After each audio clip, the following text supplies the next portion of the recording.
नमस्कार दोस्तों, स्वागत है आपका आपके अपने YouTube चैनल एक्सीलेंट गुरु पर। साथियों, मैं हूं राकेश सिहाग और हमेशा की तरह आज भी वही ज़बरदस्त क्लास आपके मैं सामने लेके आया हूं। यानी आज की जो हमारी क्लास नंबर है वो 12 नंबर क्लास है। इससे पहले हमने 11 क्लास कर ली हैं। हमारा जो PYQ बैच चल रहा है बिल्कुल फ्री में चल रहा है, यूट्यूब के ऊपर चल रहा है, तो उसकी हमारी 11 क्लासेज हो चुकी हैं। ये क्लास नंबर 12 है। तो आज की क्लास भी बड़ी शानदार होने वाली है, दमदार होने वाली है। बस आप बने रहिए अपने इस वीडियो में लास्ट तक।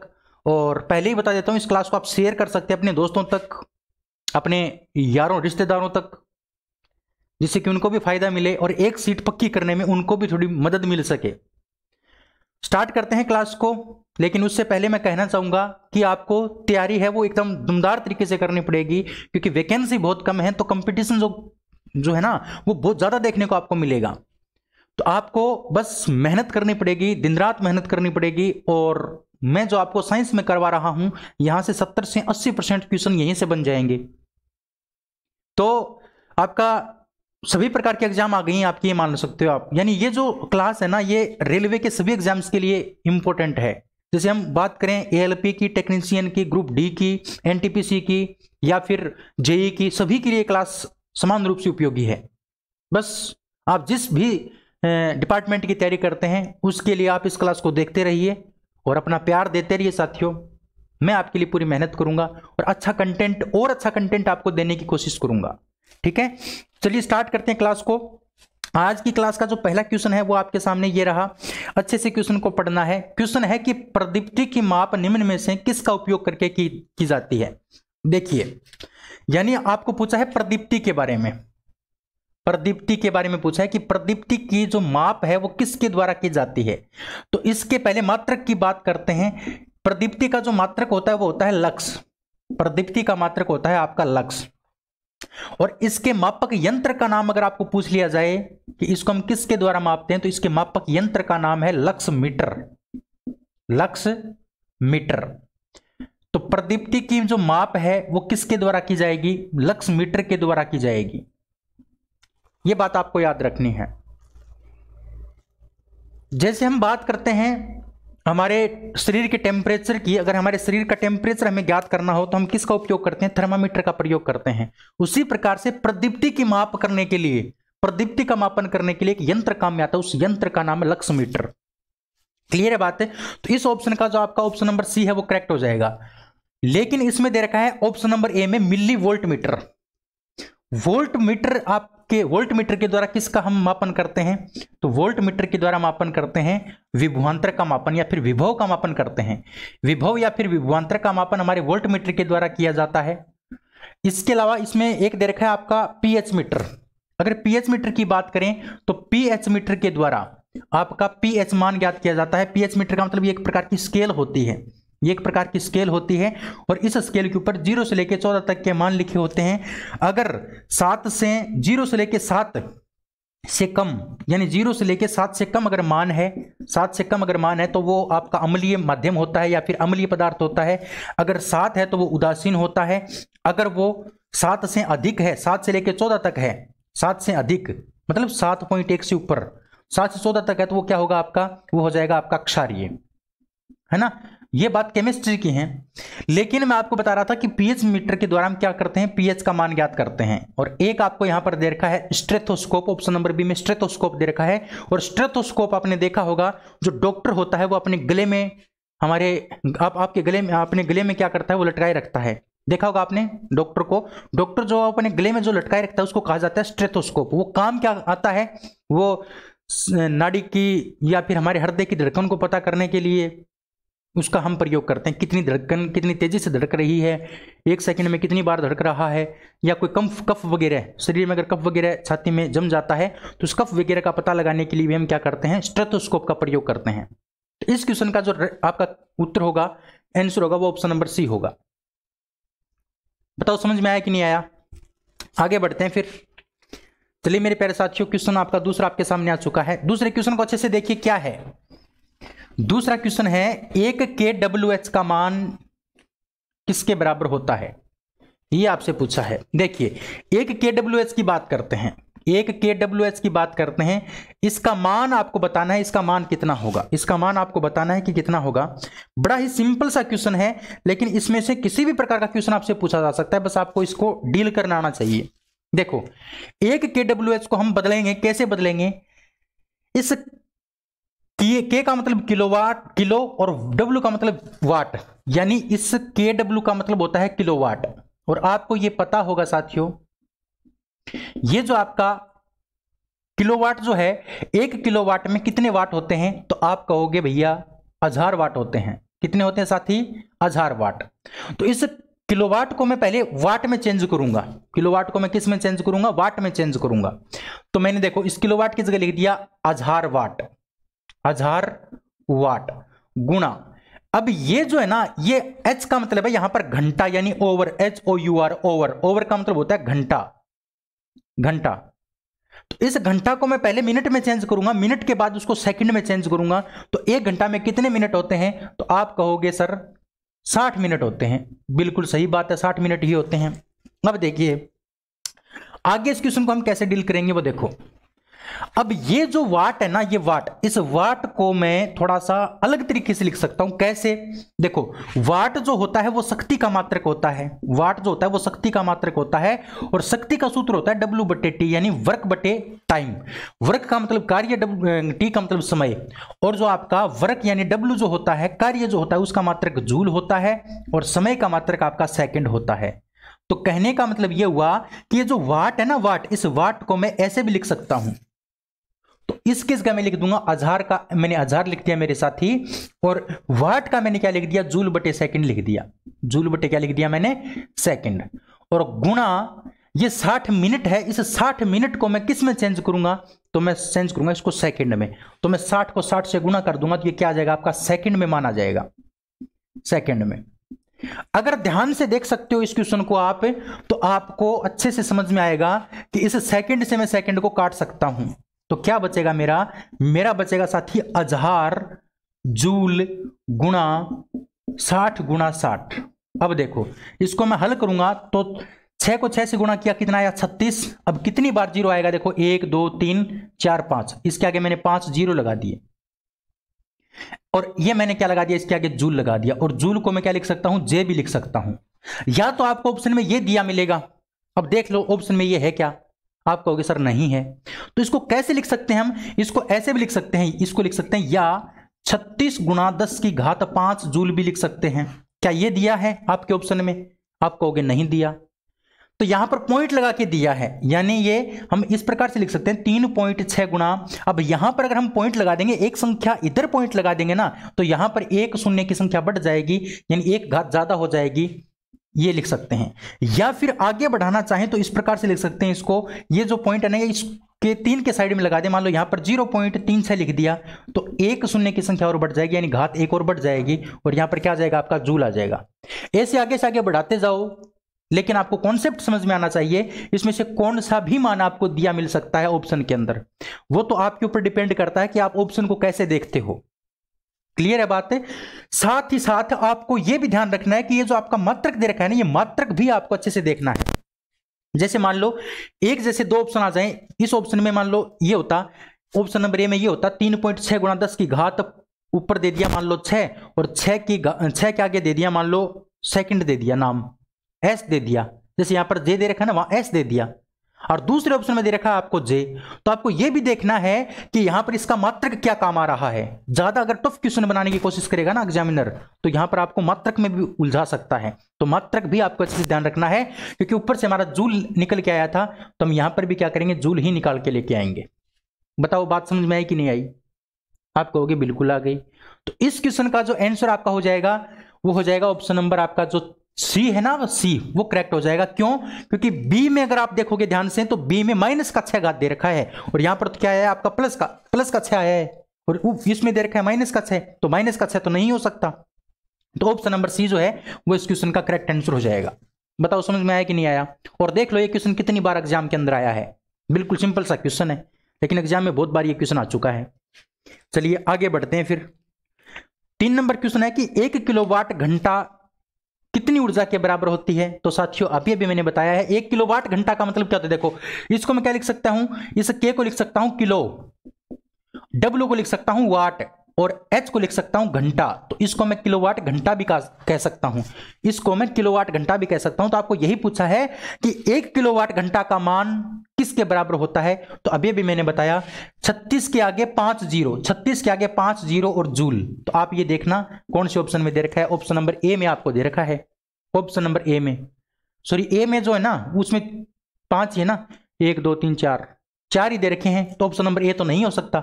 ऑप्शन नंबर डी को देखो, ऑप्शन नंबर डी को, इसमें आपको 5 जीरो दे रखे हैं, इसके आगे 5 जीरो आएंगे, क्यों? क्योंकि 3 तो ये हो गए और 2 आपके ये हो गए, तो टोटल कितने जीरो आएंगे? 5 जीरो। ऑप्शन नंबर ए में आप इसके आगे 4 जीरो दे रखे हैं, लेकिन ऑप्शन नंबर जो डी है उसमें 5 जीरो दे रखे हैं। तो ऑप्शन नंबर जो आपका डी होगा वो क्या होगा? इस क्वेश्चन का करेक्ट आंसर हो जाएगा।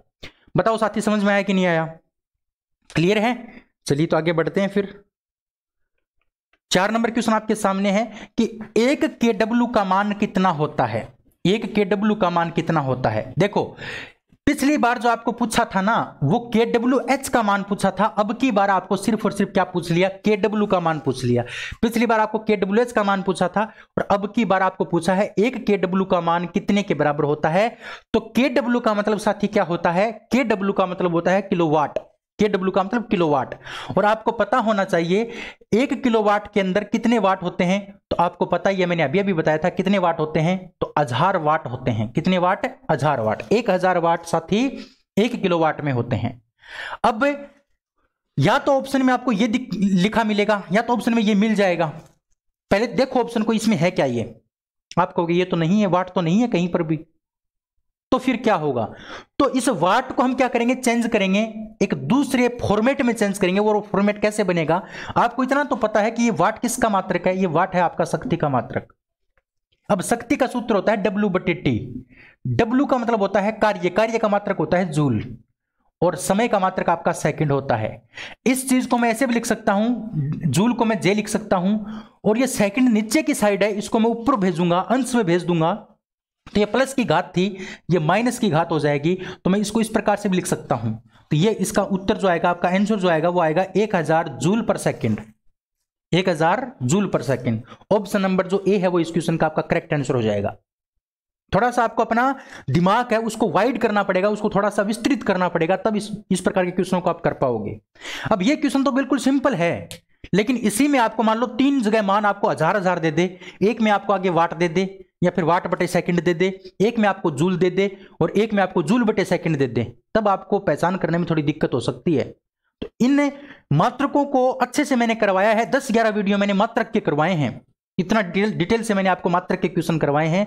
अगर अब भी आपको अगर आपका क्वेश्चन गलत होगा तो उसके बाद तो कोई उपाय भी नहीं है। फिर आपने अच्छे से वीडियोस देखे नहीं है, आपने उन वीडियोस को देख करके अपने दिमाग को एक्टिव नहीं रखा है उस वीडियोस को देखते टाइम। तो जो भी मैं बताता हूं उसको अच्छे से नोट कर लिया करो अपनी कॉपी के अंदर और फिर उनका रिवीजन कर लिया करो 1 या 2 बार दिन में, क्योंकि 15 से 20 मिनट में रिवीजन हो जाता है। अगर आपने अच्छे से लिखा है, अच्छे से मन लगा के अगर आपने उनको पढ़ा है, तो रिवीजन करने में ज़्यादा टाइम नहीं लगता। चलिए आगे बढ़ते हैं। क्वेश्चन नंबर जो आपका 5 अब आपके सामने है, आपसे पूछा है कि 5.5 KWH का मान कितना होता है। तो साथी मैंने अभी आपको 1 KWH का मान आपको बताया था। 1 KWH का मान हमारा कितना निकल के आया था? तो निकल के आया था 3.6 × 10⁶ जूल, ये निकल के आया था अभी हमारा। लेकिन अभी आपको क्या पूछ लिया? 5.5 KWH का मान पूछ लिया। तो अगर आपको 1 KWH का मान पता है तो आप 5.5 का आराम से निकाल सकते हो। कैसे? 1 KWH का मान इतना है तो 5.5 KWH का मान कितना हो जाएगा? तो आपको पता है कि जब आपको कम का दे रखा हो और ज्यादा का पूछ ले तो आप गुणा कर देते हो, यानी 5.5 को हम गुणा कर देंगे 3.6 से, 3.6 × 10⁶ जूल। अब 5.5 को 3.6 से गुणा कर दो, ये मैंने 5.5 लिखा और ये मैंने 3.6 लिखा, ये आ गया और ये हो जाएगा आपका 19.8 गुणा 10 की घात 6 जूल। अब इनको गुणा करने के लिए आपको इसको नहीं छेड़ना है, बिल्कुल भी इसको नहीं छेड़ना है, आपको सिर्फ इन दोनों को गुणा करना है और ये गुणा तो आप कर सकते हैं आराम से। तो 19.8 गुणा 10 की घात 6 जूल पर सेकंड। तो ऑप्शन नंबर जो डी है ना वो इस क्वेश्चन का करेक्ट हो जाएगा, ऑप्शन नंबर डी। अब जरूरी नहीं है कि आपको 5.5 का ही मान पूछे, आपको 10.5 का मान पूछ ले, 20.2 का मान पूछ ले, कुछ भी पूछ ले, आपको तो सिर्फ जो पूछा है उसको गुणा करना है इससे, क्योंकि 1 kWh का मान आपको पता ही है, तो आप किसी का भी निकाल सकते हो। क्लियर है बात है? ठीक है, आगे बात करते हैं 6 नंबर की। अब वही वैसा ही क्वेश्चन है, मैंने एक प्रैक्टिस के लिए क्वेश्चन दिया है, इसमें आपको 5.5 का मान पूछा था, अब की बार आपको पूछ लिया 5.6 का मान, तो 5.6 से गुणा कर दोगे 3.6 को। क्लियर है बात है? तो 5.5 को 3.6 से गुणा करोगे ना तो उत्तर आएगा 20.16। 20.16 गुणा 10 की घात 6 जूल। ऑप्शन नंबर जो ए है वो इस क्वेश्चन का करेक्ट हो जाएगा। चलिए आगे बढ़ते हैं। 7 नंबर क्वेश्चन है कि 1 न्यूटन जो है वो किसके बराबर है? 1 न्यूटन जो है वो किसके बराबर है? ये क्वेश्चन आपसे पूछ लिया गया, तो देखो इस क्वेश्चन को कैसे डील करेंगे। अब आपको यह पता होना चाहिए कि न्यूटन जो है ना, न्यूटन वो किसका मात्रक है? न्यूटन किसका मात्रक है? देखो आपसे 1 न्यूटन का मान पूछा है, 1 न्यूटन का मान क्या होगा? देखो न्यूटन जो है ना वो आपका बल का मात्रक है, बल का मात्रक, ये बल का मात्रक है आपका न्यूटन। अब आपको क्या करना है कि जो बल के जो सूत्र होते हैं ना, उन सूत्रों को अच्छे से आपके माइंड में रिवाइज करना है आपको कि बल के कौन कौन से सूत्र होते हैं। तो बल के 2 सूत्र होते हैं साथी, एक तो होता है F बराबर ma, एक तो होता है F बराबर ma, और एक होता है साथी F बराबर होता है आपका ds या फिर fs, यानी W बराबर होता है वो W बराबर fs, W बराबर आपका fs होता है, ये होता है। तो इसमें भी आपका क्या होता है? F आता है, यानी कहने का मतलब बल आता है। अब आपको यह देखना है कि ये जो आपका बल है उसका कौन सा सूत्र आपको काम में लेना है। तो ये पता कैसे चलेगा? ये पता चलेगा साथियों में हमारे ऑप्शन के द्वारा। ऑप्शन के अंदर आपको क्या दे रखा है? केजी दे रखा है एक तो, और एक आपको इसमें दे रखा है मीटर प्रति सेकंड स्क्वायर, ये दे रखा है, ये 2 ही दे रखे हैं। तो ये जो मात्रक है ना ये आपका त्वरण का मात्रक है, और ये जो मात्रक है ये आपका द्रव्यमान का मात्रक है, द्रव्यमान का। यानी आपको बल का ऐसा सूत्र काम में लेना जिसके अंदर द्रव्यमान काम आता है, और द्रव्यमान किसके अंदर काम आ रहा है? इस सूत्र में। m का मतलब द्रव्यमान होता है, मास, तो आपको यह सूत्र काम में लेना पड़ेगा, इस सूत्र का हमें कोई जरूरत नहीं है। तो इस प्रकार से ऑप्शन को देख के हम पता करेंगे कि हमें कौन सा मात्रक, कौन सा सूत्र हमें काम में लेना है। तो हमारा जो बल था उसका सूत्र था F बराबर ma। अब F का तो मात्रक हो गया न्यूटन बराबर इस मास, मास मतलब द्रव्यमान, द्रव्यमान का जो मात्रक होता है साथी वो होता है आपका केजी। अगर यहां पर 1 न्यूटन है तो हम यहां पर क्या कर देंगे? 1 केजी कर देंगे, और m और a आपस में गुणा में है तो हम गुणा का चिन्ह लगा देंगे, मैंने इंटू का चिन्ह लगा दिया। अब a का मतलब होता है एक्सेलरेशन यानी त्वरण, और त्वरण का जो आपका मात्रक होता है, त्वरण का मात्रक कैसे निकालेंगे? त्वरण का मात्रक निकलता है वेग बटे समय से। अब वेग का मात्रक होता है मीटर प्रति सेकंड, और बटे 1 समय और है तो 1 समय और आ गया। ये जो सेकंड है ये इस वेग वाले सेकंड से मतलब सूत्र से आया है, तो ये बनेगा आपका मीटर प्रति सेकंड की घात 2। ये मैंने -2 क्यों लिखा है यहाँ पर? ये आपको पता है, मैंने कई बार बता दिया कि ये नीचे आएगा तो ये घात 2 हो जाएगी, और ये नीचे 2 घात प्लस किया तो ऊपर भेजते ही ये माइनस की हो जाएगी। अब देखो तो a का यानी त्वरण का जो हमारा मात्रक निकल के आया वो क्या निकल के आया? ms की घात -2। लेकिन ये 1 न्यूटन है इसलिए हम क्या कर देंगे? यहां पर 1 कर देंगे, तो आपको 1 न्यूटन का जो मान है वो निकल के क्या मिलेगा आपको? 1 केजी गुणा 1 मीटर प्रति सेकंड स्क्वायर। ऑप्शन नंबर जो आपका सी है ना, इसमें तो सी दे रखा है लेकिन बी और सी में ऊपर नीचे हो गए, तो आपको इसमें जो दे रखा है वो सी दे रखा है, सी। ऑप्शन नंबर सी आपका इस क्वेश्चन का क्या हो जाएगा? करेक्ट आंसर हो जाएगा। बताओ समझ में आया कि नहीं आया? अरे क्लियर हुआ कि नहीं हुआ? आ गया समझ में? चलिए आगे बढ़ते हैं नेक्स्ट क्वेश्चन की ओर। 8 नंबर क्वेश्चन आपके सामने है कि 1 नैनोमीटर का मान किसके बराबर होता है? मैंने ऐसा क्वेश्चन आपको कल भी करवाया था, कल वाली क्लास में मैंने आपको करवाया था कि नैनोमीटर का मान, पिकोमीटर का मान, फेम्टोमीटर का मान, माइक्रोमीटर का मान, मिलीमीटर का मान किस किस के बराबर होता है। देखिए मैंने आपको कल बताया था कि 1 मीटर जो है, 1 मीटर वो आपके 10 की घात 3 मिलीमीटर के बराबर होता है, या फिर मिलीमीटर लिख सकते हैं इस प्रकार से। 1 मीटर का जो मान है वो 10 की घात 6 माइक्रोमीटर के बराबर होता है, 1 मीटर का जो मान है वो 10 की घात 9 नैनोमीटर के बराबर होता है, नैनोमीटर के बराबर।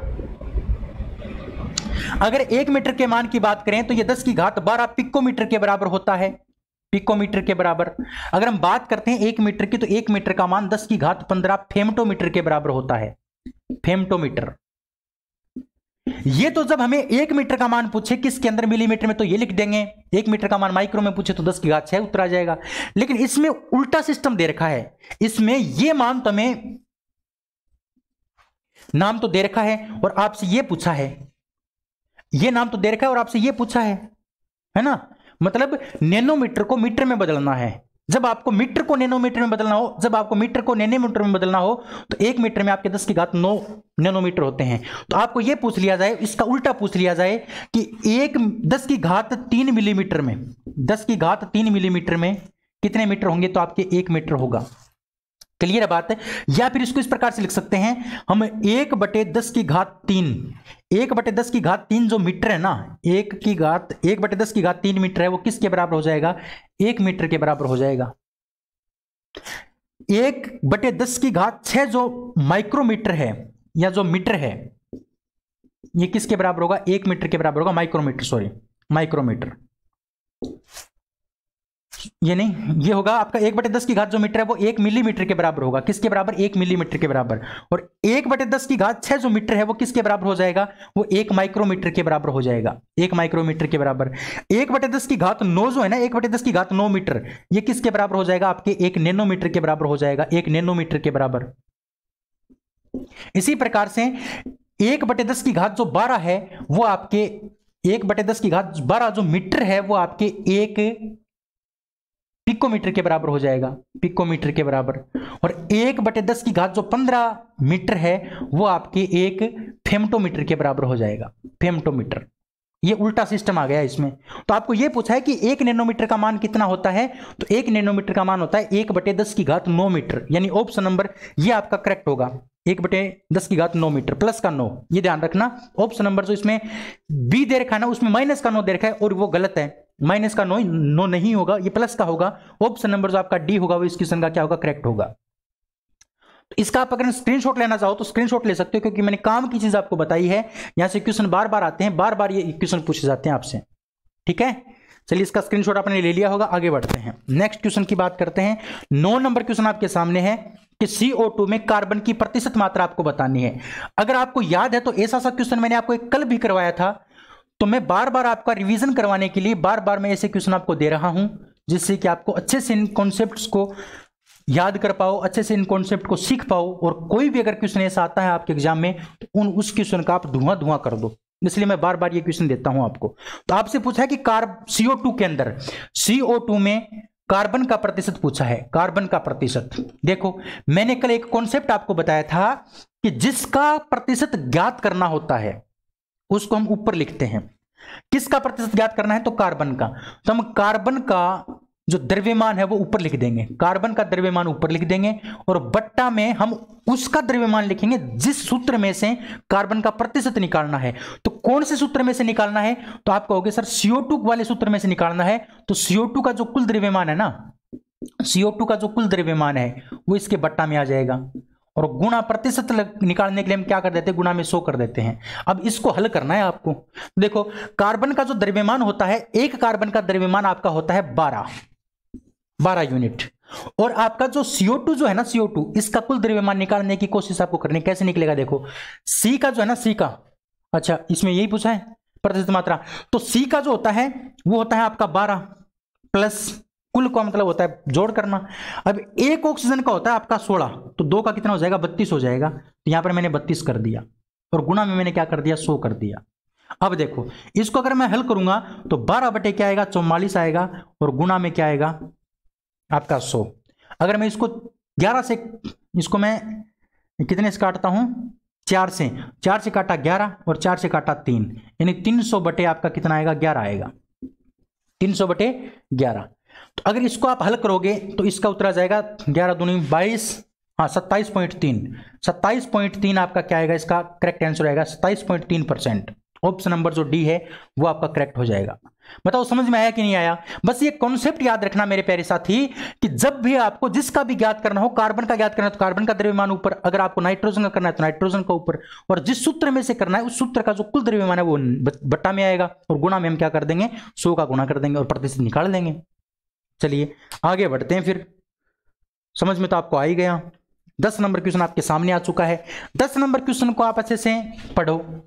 एक बार फिर से मैंने आपको ये क्वेश्चन प्रैक्टिस के लिए दे दिया, इस क्वेश्चन का अच्छे से आपको समझना है। अब की बार आपको दे रखा है कि H2O में हाइड्रोजन का प्रतिशत निकालिए। H2O में हाइड्रोजन का प्रतिशत निकालिए। देखो हमारे को सूत्र दिया गया है H2O, और इसमें से किसका प्रतिशत निकालना है, तो हाइड्रोजन का प्रतिशत निकालना है। तो हम क्या करेंगे, हाइड्रोजन का जो द्रव्यमान है वो ऊपर लिख देंगे, हाइड्रोजन का द्रव्यमान ऊपर बटे कुल हमारा जो सूत्र है उस सूत्र का कुल द्रव्यमान नीचे लिख देंगे। तो H2O का कुल द्रव्यमान नीचे आ जाएगा, और गुणा में हम क्या कर देंगे, गुणा कर देंगे मेरे प्यारे साथी 100 का, क्योंकि प्रतिशत निकालने के लिए, परसेंटेज निकालने के लिए हम 100 का क्या कर देते हैं, मल्टीप्लाई कर देते हैं। अब हाइड्रोजन का जो द्रव्यमान होता है वो होता है 1 बटे, यहां पर हाइड्रोजन कितनी बार है साथी, 2 बार है। हाइड्रोजन मित्र कितने बार है, 2 बार। तो 2 बार हाइड्रोजन है तो एक हाइड्रोजन का एक होता है, तो 2 हाइड्रोजन का कितना हो जाएगा, 2 हो जाएगा, 2 प्लस। अब यहां पर ऑक्सीजन दे रखा है, ऑक्सीजन का जो द्रव्यमान होता है वो 16 होता है, 16 होता है, प्लस 16 गुणा 100। क्लियर है बात है? सॉरी, यहां पर H2 का हाइड्रोजन का निकालना है। तो देखो हाइड्रोजन का जो है ना, वो हाइड्रोजन कितनी बार है साथी, यहां पर 2 बार है। हाइड्रोजन कितने बार है, 2 बार है, इसलिए ऊपर क्या आएगा, 2 आएगा। ऊपर क्या आएगा आपका, 2 आएगा। क्लियर है? क्योंकि हाइड्रोजन कितनी बार था हमारे सूत्र में, 2 बार था, तो एक हाइड्रोजन का 1 है, तो 2 हाइड्रोजन का कितना हो जाएगा, 2 हो जाएगा। अब देखो ये 2 का 2 लिख दिया मैंने, और 2 और 16 कितने हो गए, 18 गुणा 10 आपका ये 100 आ गया। इसको काट देंगे हम तो आएगा 1/9 गुणा 100, और हम 100 में 9 का भाग देंगे तो आएगा 11.11%, 11.11%। ऑप्शन नंबर जो आपका बी है वो इस क्वेश्चन का क्या होगा, करेक्ट होगा, ऑप्शन नंबर बी। क्लियर है बात है? समझ में आया कुछ? चलिए फिर आगे बढ़ते हैं। तो मेरे प्यारे साथी 11 नंबर क्वेश्चन आपके सामने है कि पदार्थ का वह सबसे छोटा कण कौन सा है जिसका स्वतंत्र अस्तित्व होता है, स्वतंत्र अस्तित्व होता है, यह बात आपसे पूछी है। देखिए मैं आपको पदार्थ के सबसे छोटे कण की बात करता हूं। सबसे छोटे कण की अगर हम बात करें, देखो यहां पर मैं लिखता हूं पदार्थ का सबसे छोटा कण, पदार्थ का सबसे छोटा कण, सबसे छोटा कण। तो साथ ही इसके 2 उत्तर हो सकते हैं। इसका जो पहला जो आंसर हो सकता है वो हो सकता है परमाणु, परमाणु, और इसका जो दूसरा आंसर हो सकता है वो हो सकता है आपका अणु। दूसरा उत्तर क्या हो सकता है, आपका अणु हो सकता है। लेकिन साथ ही ध्यान रखना, ये जो परमाणु होता है ये पदार्थ का सबसे छोटा कण तो होता ही है, लेकिन यह स्वतंत्र अस्तित्व में नहीं पाया जाता, स्वतंत्र अस्तित्व में, स्वतंत्र अस्तित्व में नहीं पाया जाता, नहीं पाया जाता। लेकिन जो अणु होता है वो स्वतंत्र अस्तित्व में पाया जाता है। स्वतंत्र अस्तित्व इसका क्या है, संभव है, अस्तित्व संभव है। अब आपको यह देखना है कि क्वेश्चन में आपको क्या पूछा गया है, आपको यही पूछा गया है कि ऐसे छोटे कण का नाम बताओ जिसका स्वतंत्र अस्तित्व होता है। तो किसका होता है साथी, अणु का होता है। तो आपका जो आंसर होगा वो आपका अणु होगा। अगर आपको इस क्वेश्चन में डायरेक्ट ये पूछ लेता कि सबसे छोटे कण का नाम बताओ, तब आपका उत्तर क्या होता, परमाणु होता। लेकिन अब आपको ऐसे सबसे छोटे कण का नाम पूछा जिसका स्वतंत्र अस्तित्व होता है, तो किसका होता है साथी, अणु का होता है। इसलिए इस क्वेश्चन का जो आंसर होगा वो आपका अणु होगा। क्लियर है बात है? अगर हम बात करते हैं परमाणु की, तो परमाणु की जो खोज है वो डाल्टन नाम के वैज्ञानिक ने की थी, डाल्टन नाम के वैज्ञानिक ने। क्लियर है बात है? अच्छा, अगर हम बात करते हैं इस अणु शब्द की, अगर हम अणु शब्द की बात करते हैं तो जो अणु शब्द है ये शब्द किसने दिया था, शब्द किसने दिया था, तो इसका 1 नंबर जो उत्तर हो जाएगा वो हो जाएगा आपका डेमोक्रिटस, डेमोक्रिटस। 1 नंबर उत्तर आपका डेमोक्रिटस होगा। और जो दूसरा जो उत्तर है आपका, अगर ऑप्शन में आपको डेमोक्रिटस नहीं दे रखा है तो आपका उत्तर हो जाएगा ओस्टवाल्ड।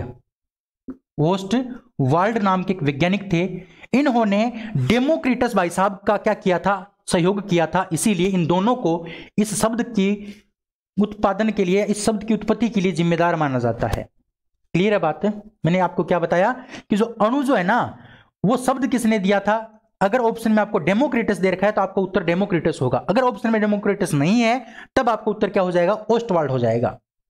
क्लियर है बात? ठीक है। इसके अलावा हम बात करें, जो अणु होता है, इस अणु में एक इसकी विशेषता, बड़ी शानदार विशेषता होती है कि इसके अंदर पदार्थ के सभी गुण मौजूद होते हैं, सभी गुण मौजूद होते हैं। यानी अगर आपको किसी पदार्थ के सभी गुणों का अध्ययन करना है, अगर आपको सभी पदार्थ के सभी गुणों का अध्ययन करना है तो आप किसका अध्ययन करोगे? आप करोगे अणु का अध्ययन। क्यों? क्योंकि अणु के अंदर पदार्थ के सभी गुण मौजूद होते हैं। परमाणु के अंदर नहीं होते सारे के सारे गुण किसके अंदर मौजूद होते हैं? आपके अणु के अंदर होते हैं। इसलिए आपको यह क्वेश्चन बार बार पूछा जाता है कि पदार्थ के सभी गुण निम्न में से किसके अंदर मौजूद होते हैं? ऑप्शन नंबर ए में आपको परमाणु मिलता है, लेकिन आपको उत्तर परमाणु नहीं होगा, आपका उत्तर क्या होगा? अणु होगा। ये इसकी विशेषता है साथियों अणु की। क्लियर है बात? तो आगे बढ़ते हैं फिर नेक्स्ट क्वेश्चन की ओर। तो इस क्वेश्चन का जो आपका आंसर हो जाएगा वो ऑप्शन नंबर डी हो जाएगा। आगे चलो बात करते हैं नेक्स्ट क्वेश्चन की। 12 नंबर क्वेश्चन है कि अणु शब्द से परिचय 1896 के आसपास किसने करवाया था? अणु शब्द से परिचय किसने करवाया था? तो ऑप्शन देखना है। अगर ऑप्शन में डेमोक्रिटस दे रखा है तो आपका उत्तर ये होगा। अगर डेमोक्रिटस नहीं है तो आपका उत्तर क्या हो जाएगा? ओस्टवाल्ड हो जाएगा। ओस्टवाल्ड। बताओ, ऑप्शन में आपको दे रखा है Wilhelm Ostwald, option number C आपका बिल्कुल करेक्ट हो जाएगा, ऑप्शन नंबर सी। इसके अलावा साथियों अगर हम बात करते हैं जॉन डोल्टन की, तो मैंने अभी भी बताया जॉन डोल्टन ने खोज की थी परमाणु की। इसके अलावा एक आपको ऑप्शन नंबर बी में दे रखा है जोसेफ प्रोस्ट। इसका पूरा नाम है जोसेफ प्राउस्ट या फिर प्रोस्ट। इन्होंने क्या किया था? इन्होंने निश्चित अनुपात का नियम प्रतिपादित किया था। निश्चित अनुपात या फिर स्थिर अनुपात का नियम जो दिया था वो किसने दिया था? जोसेफ प्राउस्ट नाम के भाई साहब ने दिया था आपका निश्चित या फिर स्थिर अनुपात का नियम। क्लियर है बात? समझ में आई कुछ? चलिए आगे बढ़ते हैं। महर्षि कणाद की अगर बात करते हैं तो महर्षि कणाद ऐसे ऋषि मुनि थे, हमारे भारतीय मुनि थे ये, और इन्होंने सबसे पहले मौखिक रूप से परमाणु के बारे में बताया था, परमाणु मॉडल के बारे में बताया था। और उस बातों को अपनी किताब में किसने छाप दिया? डोल्टन ने। तो भारतीय कितने मूर्ख होते हैं वो आप समझ सकते हैं, कितने मतलब अपनी करी हुई खोज है वो दूसरों को सौंप दी। खोज जो की थी ना परमाणु की, वो की थी कणाद सर ने, लेकिन उन्होंने सिर्फ मौखिक रूप से बताया था, तो उनकी बात जो है ना वो मान्य नहीं हुई। तो मान्य किसकी हुई? फिर हुई डोल्टन की, क्योंकि डोल्टन ने कणाद साहब की जो बात थी ना वो सेम की सेम बात अपने सिद्धांत के अंदर प्रतिपादित कर दी थी, अपने सिद्धांत में उनको उल्लेखित कर दिया था। इसलिए डोल्टन को प्रथम परमाणुवाद का जनक माना जाता है। ठीक है, चलिए आगे बढ़ते हैं फिर नेक्स्ट क्वेश्चन की ओर। आपका जो नेक्स्ट क्वेश्चन है 13 नंबर क्वेश्चन आपके सामने, अच्छे से पढ़ो क्वेश्चन को। क्वेश्चन है कि किसी यौगिक की सबसे छोटी संभव इकाई को क्या कहा जाता है? यौगिक की सबसे छोटी संभव इकाई को क्या कहा जाता है? तो यौगिक की सबसे छोटी जो संभव इकाई होती है साथियों वो होती है आपकी परमाणु। इसमें यह नहीं पूछा आपसे कि जिसका स्वतंत्र अस्तित्व होता है या स्वतंत्र अस्तित्व नहीं होता, यह बात आपको नहीं दी गई है। तो सबसे छोटी इकाई अगर आपसे पूछ ली तो इसका आंसर आपका क्या हो जाएगा? परमाणु हो जाएगा। ऑप्शन नंबर जो आपका सी है वो करेक्ट हो जाएगा, ऑप्शन नंबर सी। अगर यही इस क्वेश्चन में ये दे देता कि यौगिक की सबसे छोटी संभव इकाई जिसका स्वतंत्र अस्तित्व होता है, तब आपका उत्तर क्या होता? अणु होता। लेकिन अब इसका आंसर क्या होगा आपका? ऑप्शन नंबर सी होगा, ऑप्शन नंबर सी, परमाणु। क्या हो जाएगा आपका? परमाणु। क्लियर है बात? अरे बात समझ में आई कि नहीं आई? ठीक है, आगे बढ़ते हैं फिर। नेक्स्ट 14 नंबर क्वेश्चन आपके सामने है कि अणु का गठन करने वाले परमाणुओं की संख्या को किसके रूप में जाना जाता है?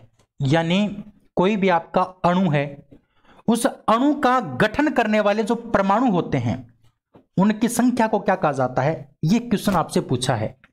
देखो, जैसे हम बात करते हैं अणु की, तो जो अणु है, अणु कौन कौन से हो सकते हैं? जैसे आपका H2 हो गया, O2 हो गया, आपका N2 हो गया, है ना? ये आपके क्या हैं? अणु हैं। तो इस अणु के अंदर जो परमाणु हैं वो हाइड्रोजन के परमाणु हैं, और इस के परमाणु कितने हैं? 2 हैं हाइड्रोजन के। इसमें ऑक्सीजन के कितने परमाणु हैं? तो 2 परमाणु हैं। और नाइट्रोजन के कितने परमाणु हैं? 2 हैं। तो ये जो संख्या है ना, ये संख्या, इस संख्या को कहा जाता है परमाणुकता।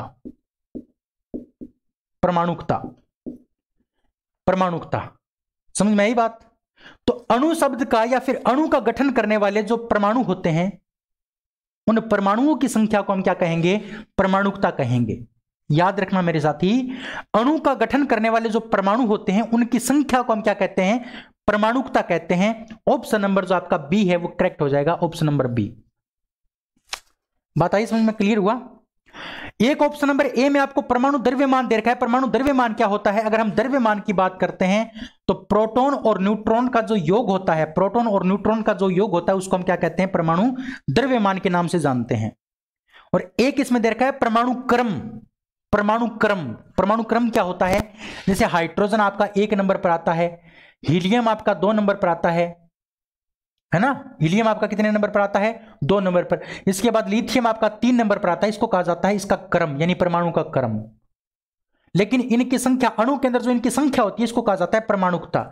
इसके अलावा आपको दे रखा है एक ऑप्शन में संयोजकता। संयोजकता क्या होती है? तो संयोजकता की अगर हम बात करते हैं तो कोई भी आपका तत्व होता है, उस तत्व के अंतिम कोश में, तत्व के अंतिम कोश में, अंतिम कोश में उपस्थित, अंतिम कोश में उपस्थित इलेक्ट्रॉनों की संख्या को, इलेक्ट्रॉनों की संख्या को हम क्या कहते हैं? संयोजकता कहते हैं या फिर संयोजी इलेक्ट्रॉन कहते हैं। कोई भी आपका तत्व होता है, उस तत्व के लास्ट कोश में, अंतिम कोश में जितने आपके इलेक्ट्रॉन होते हैं, उन इलेक्ट्रॉनों की संख्या को हम क्या कहते हैं? संयोजी इलेक्ट्रॉन कहते हैं। और उस संयोजी इलेक्ट्रॉन के द्वारा ही हम किसका निर्धारण करते हैं? तो साथियों संयोजकता का निर्धारण करते हैं।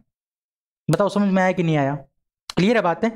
तो इस क्वेश्चन का जो आपका आंसर होगा वो ऑप्शन नंबर बी होगा। अणु के अंदर जितने भी आपके परमाणुओं की संख्या होती है, उन परमाणुओं की संख्या को परमाणुकता के नाम से जाना जाता है। चलिए फिर आगे बात करते हैं हम।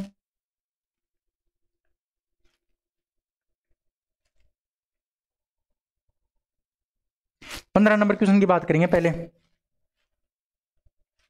15 नंबर क्वेश्चन आपके सामने है कि जीवन की मूलभूत इकाई क्या है? जीवन की मूलभूत इकाई। और अगर आपको याद है तो मैंने कल ही आपको बताया था कोशिका के बारे में। कोशिका के बारे में कल ही मैंने आपको बताया था। एक बार फिर से हम इस कोशिका को डिटेल से पढ़ते हैं थोड़ा। अगर हम कोशिका की बात करें, सेल की बात करें, तो कोशिका की जो खोज है, इसकी जो खोज है वो 1665 ईस्वी में रॉबर्ट हुक के द्वारा की गई थी। रॉबर्ट हुक के द्वारा। और ये जो कोशिका थी, ये कोशिका आपकी मृत कोशिका थी, मृत कोशिका। और किसके द्वारा की थी? तो साथियों कोर्क का अध्ययन करके, कोर्क का निरीक्षण करके, कोर्क का निरीक्षण करके कोशिका की खोज की गई थी रॉबर्ट हुक के द्वारा। अगर हम बात करते हैं जीवित कोशिका की, जीवित जो कोशिका की खोज है वो की गई थी 1674 ईस्वी में। किसके द्वारा? एक वैज्ञानिक नाम था जिसका नाम था ल्यूवेनहोक। ल्यूवेनहोक नाम के वैज्ञानिक के द्वारा जीवित कोशिका की खोज की गई थी 1674 ईस्वी में। और प्रथम कोशिका की खोज, आपकी मृत कोशिका की खोज की गई थी वो रॉबर्ट हुक के द्वारा कोर्क का अध्ययन करके। अगर हम बात करते हैं कोशिका की, तो इस कोशिका को हम क्या कहते हैं? सबसे छोटी इकाई कहते हैं। सबसे छोटी इकाई, सबसे छोटी इकाई, हमारे शरीर की सबसे छोटी इकाई कोशिका होती है। और ये हमारे शरीर की आधारभूत इकाई होती है। आधारभूत या फिर मूलभूत, आधारभूत या फिर मूलभूत इकाई होती है।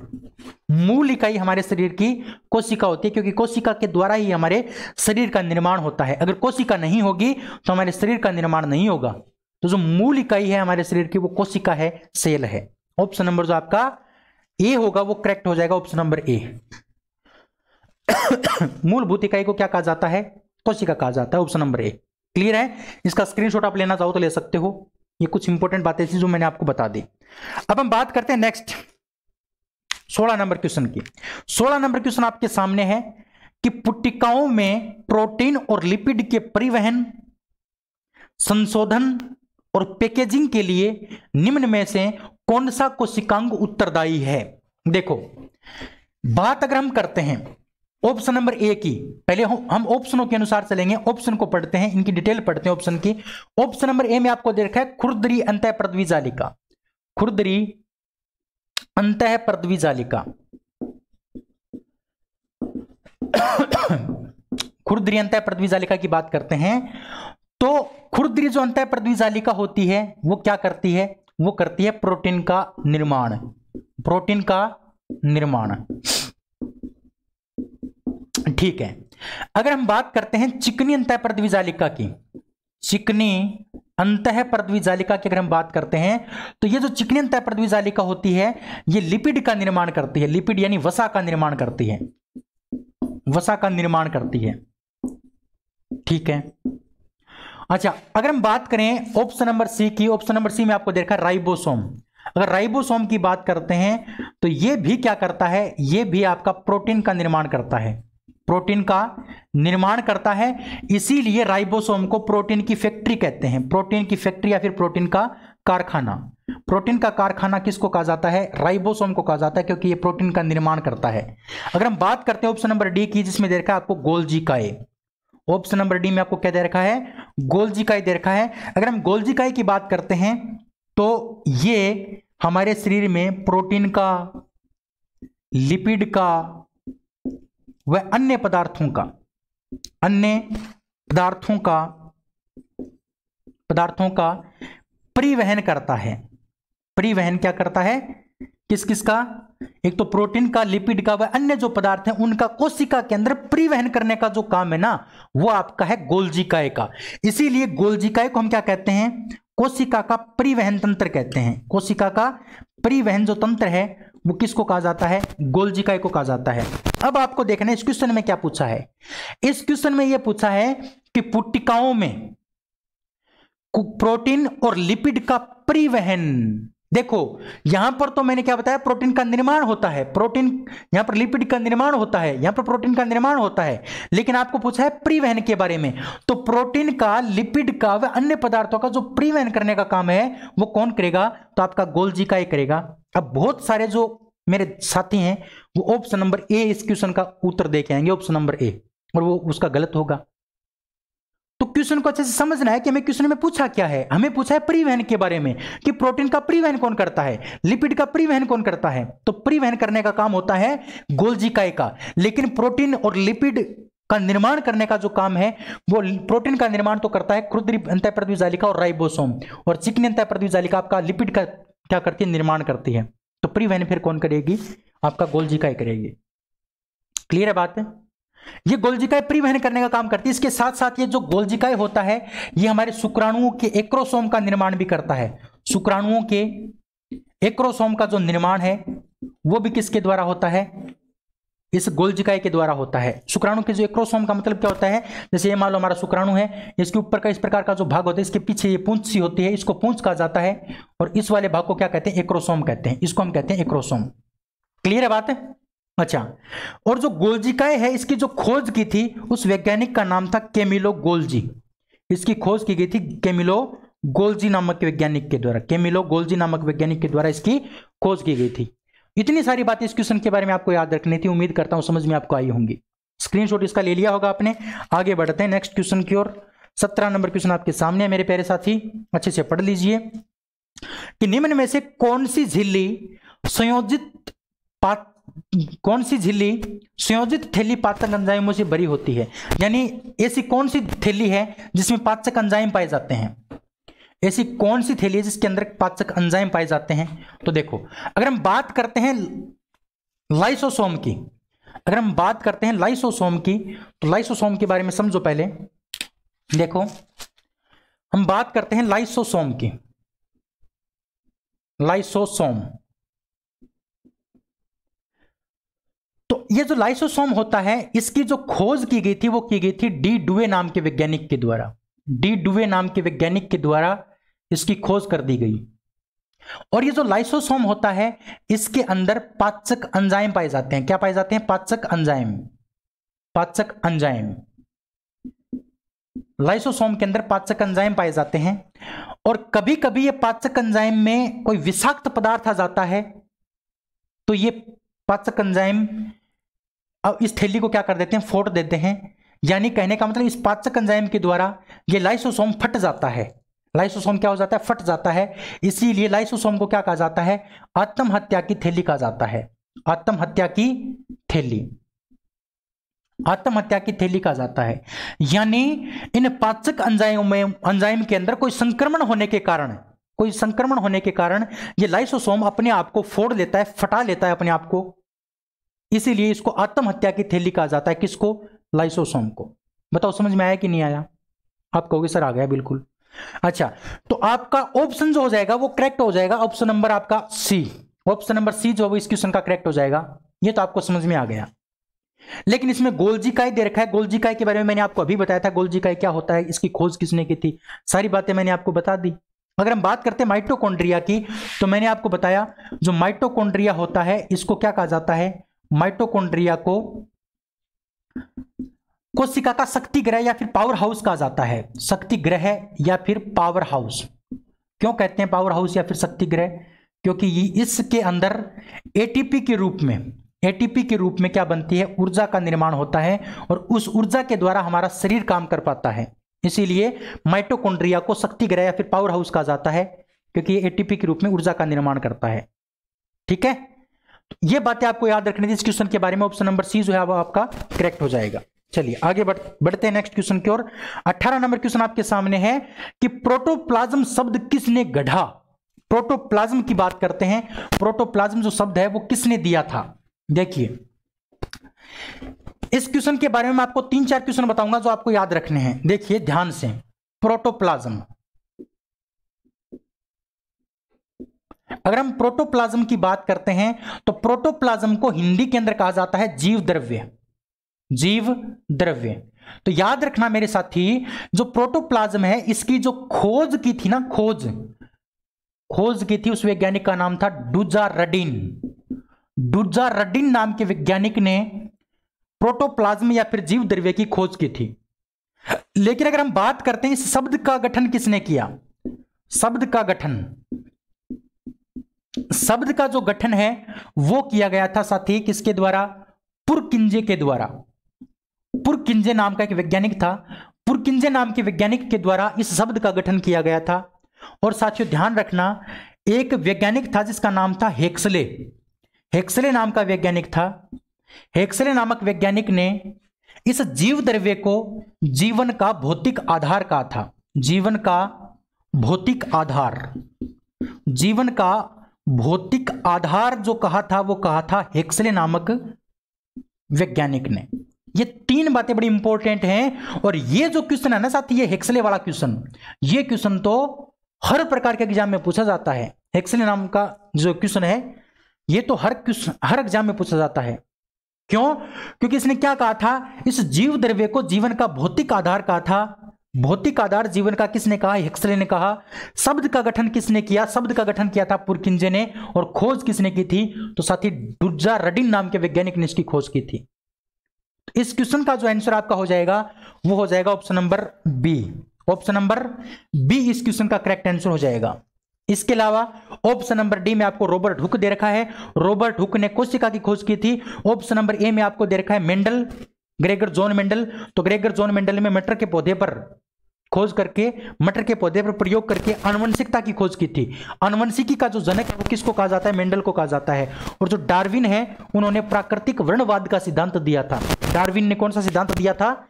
डार्विन जो वैज्ञानिक थे ना, डार्विन ने एक सिद्धांत दिया था जिसका नाम था प्रकृति का वर्णवाद का सिद्धांत। प्रकृति का वर्णवाद का सिद्धांत जो है वो डार्विन नामक वैज्ञानिक के द्वारा दिया गया था। ठीक है, तो इतनी सारी बातें इस क्वेश्चन के बारे में आपको याद रखनी थी। उम्मीद करता हूं समझ में आपको आई होगी। क्लियर है? आगे बढ़ते हैं फिर नेक्स्ट क्वेश्चन की ओर मेरे प्यारे साथी।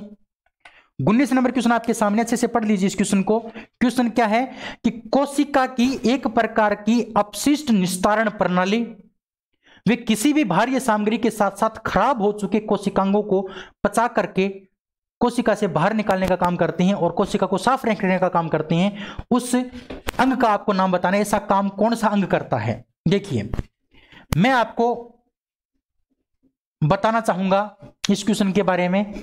अगर हम बात करते हैं ऑप्शन नंबर बी लाइसोसोम की, अगर हम बात करते हैं लाइसोसोम की, तो मैंने अभी अभी आपको बताया था जो लाइसोसोम होता है मेरे प्यारे साथी, इस लाइसोसोम की जो खोज है वो डी डुवे नाम के वैज्ञानिक ने की थी। ये बात मैंने आपको बता दी। इसको आत्महत्या की थैली कहा जाता है, ये बात भी मैंने आपको बता दी। आत्मघाती थैली। ये बात भी मैंने आपको बताई है, लेकिन इसका जो कार्य है ना वो आपको याद रखना है। ये काम क्या करता है, जो भी हमारे शरीर में विषाक्त पदार्थ हैं या फिर जो खराब हो चुके कोशिकांग हैं, खराब हो चुके कोशिकांग, खराब हो चुके जो कोशिकांग हैं, जो कोशिकाएं हैं, उनको क्या करता है, खराब हो चुके कोशिकांग को कोशिका से बाहर निकालने का काम करता है, कोशिका से बाहर निकालने का काम करता है। और बाहर निकाल करके कोशिका को क्या करता है, स्वच्छ रखता है। कोशिका को क्या करता है, कोशिका को साफ रखने का कार्य करता है। कौन, आपका लाइसोसोम। लाइसोसोम जो होता है वो जो आपके खराब हो चुके जो अंग होते हैं, खराब हो चुके जो आपके कोशिकांग होते हैं, उनको बाहर निकाल देता है कोशिका से।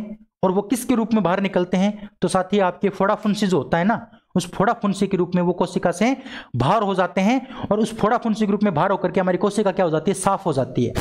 ये काम कौन करता है, ये काम आपका लाइसोसोम करता है। क्लियर है बात है, समझ में आई बात।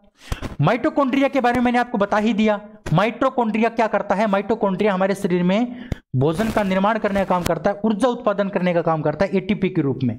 जो माइटोकॉन्ड्रिया है वो एटीपी के रूप में ऊर्जा उत्पादन का कार्य करता है। और गोल्जी इकाई क्या काम करता है, गोल्जी इकाई दो काम करता है।